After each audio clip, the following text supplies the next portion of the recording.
China's economic miracle lifted hundreds of millions out of poverty. Second in GDP only to the United States. China's rise has been something of a miracle. It is quite simply the most successful case of economic development in human history. The Chinese economy is going to be probably at least twice as big as the US economy. Maybe three times, but at least twice. It turned China from a poor agricultural economy into a thriving modern industrial powerhouse. Today, China is known as the world factory, making and exporting everything from toothpicks and chairs to washing machines, laptops, and smartphones. It has some of the biggest and most advanced cities in the world, a booming middle class, and companies that are famous all over the world. In a span of under a lifetime, China went from a third world country to one of the most advanced and powerful in the world. But it came with a price. Unbeknownst to most of the world, China holds a dark secret. China has over 20 million people living alone, known as empty nesters, aged between 20 and 39. While this may not seem like a bad thing, a lot of these people live lives of solitude, cutting themselves out from the real world and only interacting with other people in the virtual world. As a result, a survey conducted by China Youth Daily showed that over 40% of those aged between 18 and 35 feel they are displaying symptoms of social phobia. Most saying they can be active online but get nervous talking to neighbours. And this new generation is only one of China's many problems and a sign of its disturbing future. So, how did China end up in this problem? And why is this bad news for its future? This is the story of China's empty nest problem. The term empty nesters used to refer to the elderly, or parents who have experienced the departure of their adult children from the family home. This stage of life occurs when children are all grown up and have moved out to pursue their own independent lives, whether for work, education, or personal reasons. But in China, the term's definition has been stretched as more young folk live alone away from their hometowns. These young adults are often perceived as shut-ins who prefer to spend most of their time in their apartments, their main way of interacting with others outside of work being through social media. Living alone allows them to have complete control over their living environment and to create a space that suits their own personal preferences and needs. For them, solo living is not merely a lifestyle choice. It's a reflection of evolving priorities, values, and the pursuit of personal freedom in an ever-changing world. While in the West it is common for young people to move out of their parents' homes after they reach adulthood and live by themselves before they get married, this is a relatively new trend in China. Full-time children has gone viral on Chinese social media. Videos show young people spending time with their parents, cooking and cleaning in exchange for a salary. Living together with one's family is highly valued in Chinese tradition. And 20 years ago, most young Chinese would live with their parents until they were married. But now, more and more people are choosing to live alone. According to a report by China National Radio, the country has over 20 million empty nest youth, aged between 20 and 39. And most of them live in major cities like Beijing, Shenzhen, Shanghai, and Guangzhou, which are homes to the biggest number of empty nesters, a reflection of the ever-evolving societal dynamics. Millennials and Gen Z in China have witnessed great changes in the country. They are very different from their parents in terms of social behaviors and values. Most of them grew up in the 1990s under the one-child policy, while their parents were busy participating in the urbanization and economic takeoff of China. Cities have transformed traditional Chinese big families to smaller units made up of a dad, mum, and one child. Therefore, it's argued that this generation can feel less personally connected to relatives, friends, and neighbours. A survey indicated that up to 80% of the youth living alone had voluntarily opted for this solo lifestyle, with freedom being the prevalent reason for their decision. For many young people in China, human interaction is not on their list of daily activities. While this generation may not be comfortable engaging in real-life social activities, not all of them are necessarily lonely, according to a recent survey by Chinese state media. They live alone, build social networks online, and get joy from the virtual world. The generation is definitely internet savvy, as they started to use cell phones, messaging tools, and search engines at a very young age. Compared with meeting up with friends in a physical place, they prefer to reach out to people virtually and get things done. The social apps penetrate every corner of their lives, from making friends, shopping online, and learning to work. While for some living alone is a matter of choice, for others it is more out of necessity. Economic struggles have played a significant role in the increasing trend of solo living in China. As many young Chinese folks say they would choose to stay single as jobs are getting harder to find and the cost of living is getting out of hand.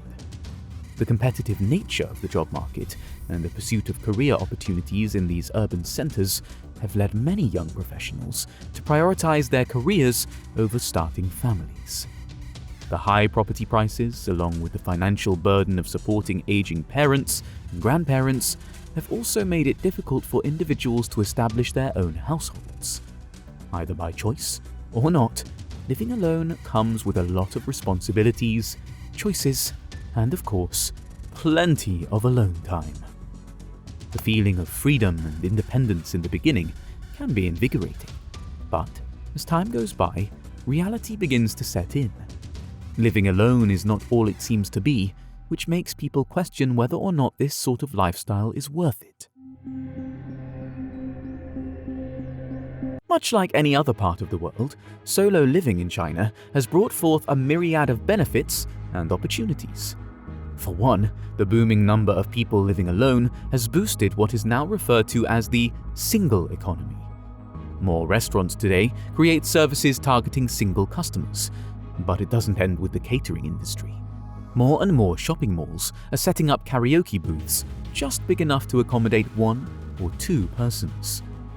Dozens of online shopping platforms are also banking on the going it alone trend to offer new gadgets that will help solo consumers kill time. China's growing live streaming platforms too have spotted the new opportunity by making it easier for solo people to earn money online from the convenience of their own home. So far, things are looking up.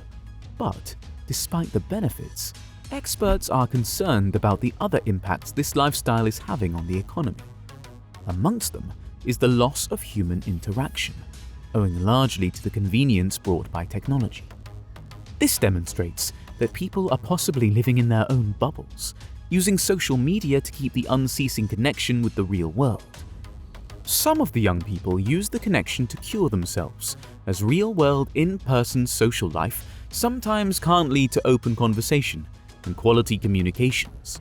But some are just enhancing social media use out of the desire to stay continually connected with what others are doing, and the concern that others are having a good time without them. Live streams and chat rooms make it easy to make it seem like there's social interactions going on, but it could also be unconsciously locking a lot of young people into a circle of narrowness, extremity, and isolation. Online or offline, it is definitely not a good sign in terms of having a mature social life, especially because of their growing unwillingness to be in relationships or start families. Recently, there has been growing concern in China about the economic implications of millennials' reluctance to marry. Previously, many Chinese graduates would settle down soon after college, living in the family home until they got married. Now, they're increasingly putting off marriage until their 30s and building their own lives in major cities where they often work intense jobs that leave little time for socializing.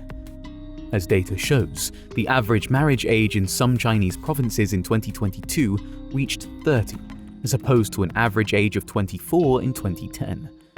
Moreover, the number of marriages in the country hit a record low in 2021, and the birth rate has been plummeting.